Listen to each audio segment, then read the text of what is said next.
করোনায় আরও 2 জনের মৃত্যু। ফেব্রুয়ারিতে নির্বাচনের আশাবাদী মির্জা ফখরুল। কাজের স্বচ্ছতা আনতে $50 কোটি ঋণ দিচ্ছে বিশ্বব্যাংক। ইরানের শক্তিশালী পারমাণবিক স্থাপনা ফোর্দো ধ্বংস করা হয়েছে বললেন ট্রাম্প। ফোর্দো পারমাণবিক স্থাপনায় ক্ষয়ক্ষতি মারাত্মক নয় বললেন মানান রাইসি। জয়ের আভাস দিয়ে ড্রয়ের সমাপ্তি। আসসালামু আলাইকুম, বাড নিউজ 24-এ আপনাদের সবাইকে আমন্ত্রণ। সঙ্গে আছি আমি নাইমা আক্তার কেয়া। এতক্ষণ দেখছিলেন শিরোনাম, এখন দেখবেন বিস্তারিত। গত 24 ঘন্টায় সারা দেশে করোনায় আরও 2 জনের মৃত্যু হয়েছে।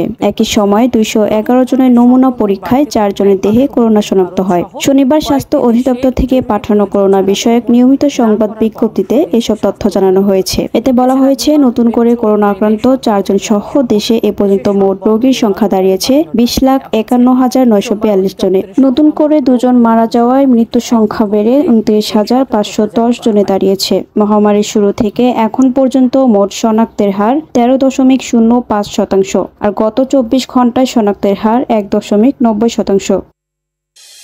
গেল 13 জুন লন্ডনে বিএনপির ভারপ্রাপ্ত চেয়ারম্যান তারেক রহমান অন্তর্বর্তী সরকারের প্রধান উপদেষ্টা ডক্টর মোহাম্মদ ইউনূসের বৈঠকে অনুপ্রাণিত ও আশ্বস্ত জানিয়ে দলটির মহাসচিব মির্জা ফখরুল ইসলাম আলমগীর বলেছেন, বৈঠকে দুজনে কতগুলো বিষয়ে একমত হয়েছেন। নিঃসন্দেহে আমাদের সকলের কাছে এটি অত্যন্ত আশার বাণী। আমরা আশা রাখছি ফেব্রুয়ারিতে নির্বাচন হবে। সে সাথে তিনি বলেন, অন্তর্বর্তীকালীন সরকার ভালো কাজ করছেন। নিঃসন্দেহে তারা ইতিমধ্যে অনেক কাজ করেছেন এবং ভালো কাজ করেছেন, আমাদেরকে পথ দেখাচ্ছেন। আমরা আশা করব যে সকল রাজনৈতিক দল ফ্যাসিবাদ বিরোধী আন্দোলনে ছিলাম, সবাই মিলে তাদেরকে সহযোগিতা করব। শনিবার বিকেলে রাজধানীর ঢাকার রিপোর্টার্স ইউনিটিতে গণতন্ত্র মঞ্চ শীর্ষ সংগঠন বিপ্লবী ওয়ার্কার্স পার্টি 21তম প্রতিষ্ঠা বার্ষিকী উপলক্ষে পুনর্মিলনী এক আলোচনা সভায় একথা বলেন।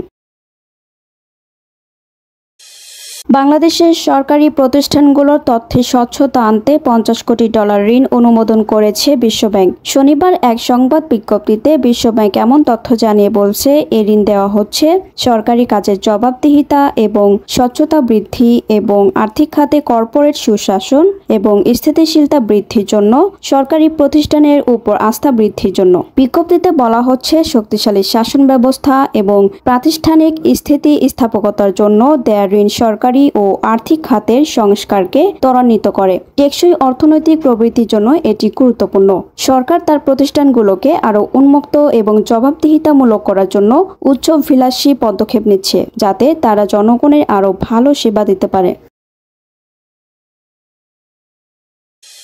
ইরানের 3টি পারমাণবিক স্থাপনায় হামলা চালিয়েছে যুক্তরাষ্ট্র। হামলার পর ইরানের পারমাণবিক স্থাপনা ফোর্দো ধ্বংস করা হয়েছে বলে দাবি করছেন মার্কিন প্রেসিডেন্ট ডোনাল্ড ট্রাম্প। রোববার 22 জুন কাতারি সংবাদ মাধ্যমে আল জাজিরার এক প্রতিবেদনে এ তথ্য জানানো হয়েছে। ওই প্রতিবেদনে বলা হয়, ডোনাল্ড ট্রাম্প একটি পোস্ট শেয়ার করছেন। সেখানে দাবি করা হয়েছে, ইরানের শক্তিশালী ও সুরক্ষিত ফোর্দো পারমাণবিক স্থাপনাটি এখন আর নেই বা পুরোপুরি ধ্বংস হয়ে গেছে। এই পোস্টটি একটি ওপেন সোর্স ইন্টেলিজেন্স অ্যাকাউন্ট থেকে করা হয়েছে। এটি কোনো সরকারি বা সামরিক সূত্র নয়। ট্রাম্প অতীতের বহুবার এমন যাচাই না করা সূত্র থেকে তথ্য শেয়ার করেছেন।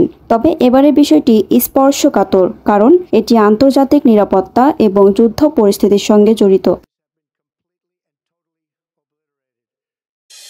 ইরানের সংসদ সদস্য মানান রাইসি জানিয়েছেন, ফোর্দো পারমাণবিক স্থাপনার উপরের দিকে হামলা হয়েছে। স্থাপনাটি ভূগর্ভস্থ হওয়ায় এতে তেমন কোনো ক্ষয়ক্ষতি হয়নি। রোববার আল জাজিরা এক প্রতিবেদনে এ তথ্য জানায়। রাইসি জানান, সঠিক তথ্যের ভিত্তিতে আমি বলছি, মার্কিন প্রেসিডেন্ট মিথ্যা দাবি করেছেন। ফোর্দো পারমাণবিক স্থাপনাটি গুরুতরভাবে ক্ষতিগ্রস্ত হয়নি এবং যা ক্ষয়ক্ষতি হয়েছে তার বেশিরভাগই কেবল মাটির উপরে ছিল, যা পুনরুদ্ধার করা যাবে। হামলার পর কোনো তেজস্ক্রিয় পদার্থ ছড়িয়ে পড়েনি বলেও নিশ্চিত করেন তিনি।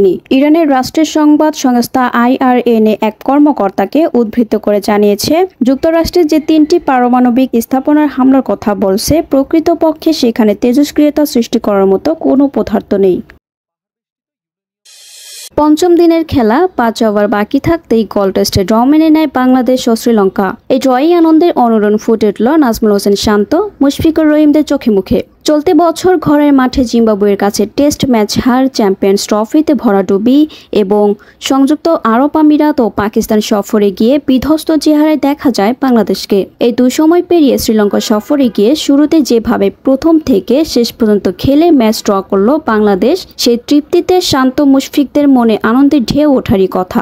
গোল টেস্ট যেমন বাংলাদেশ দলের স্বস্তির হাওয়া বইয়ে দিল, তেমনি প্রাপ্তির ভান্ডারও সমৃদ্ধ হয়েছে। 4 পয়েন্ট অর্জন করে আইসিসি বিশ্ব টেস্ট চ্যাম্পিয়নশিপের 2025-27 চক্র শুরু করল বাংলাদেশ। গোল টেস্ট দিয়ে চ্যাম্পিয়নশিপের নতুন চক্রের যাত্রা হলো। এতক্ষণ আমাদের সাথে থাকার জন্য আপনাদের সবাইকে ধন্যবাদ। পরবর্তী সংবাদ দেখার জন্য আমন্ত্রণ এবং সাবস্ক্রাইব করে বার্ড নিউজের পাশে থাকুন।